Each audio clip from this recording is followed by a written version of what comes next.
राम राम राम राम राम राम राम राम राम नारायण नारायण। संबंध रस की निवृत्ति न हो तो क्या आपत्ति है, इसे आगे के श्लोक में बताते हैं। यततो इहपि कौन्तेय पुरुषस्य विपश्चितः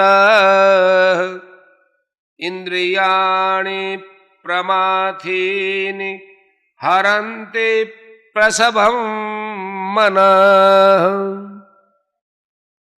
कारण कि हे कुंती नंदन,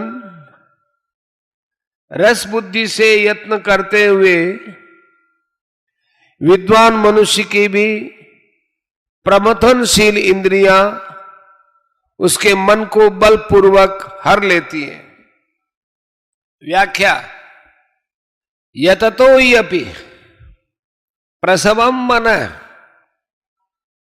जो स्वयं यत्न करता है, साधन करता है, हर एक काम को विवेक पूर्वक करता है, आसक्ति और फलेच्छा का त्याग करता है, दूसरों का हित हो, दूसरों को सुख पहुंचे, दूसरों का कल्याण हो, ऐसा भाव रखता है और वैसी क्रिया भी करता है, जो स्वयं कर्तव्य अकर्तव्य सार असार को जानता है और कौन कौन से कर्म करने से उनका क्या क्या परिणाम होता है इसको भी जानने वाला है।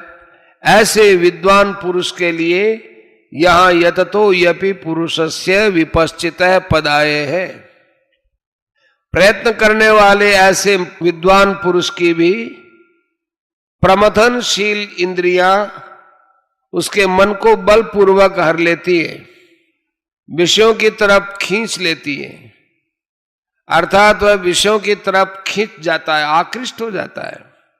इसका कारण यह है कि जब तक बुद्धि सर्वथा परमात्म तत्व में प्रतिष्ठित नहीं होती, बुद्धि में संसार की यत्किंचित सत्ता रहती है, विषयेंद्रिय संबंध से सुख होता है, भोगे हुए भोगों के संस्कार रहते हैं, तब तक साधन परायण बुद्धिमान विवेकी पुरुष की भी इंद्रियां सर्वथा वश में नहीं होती।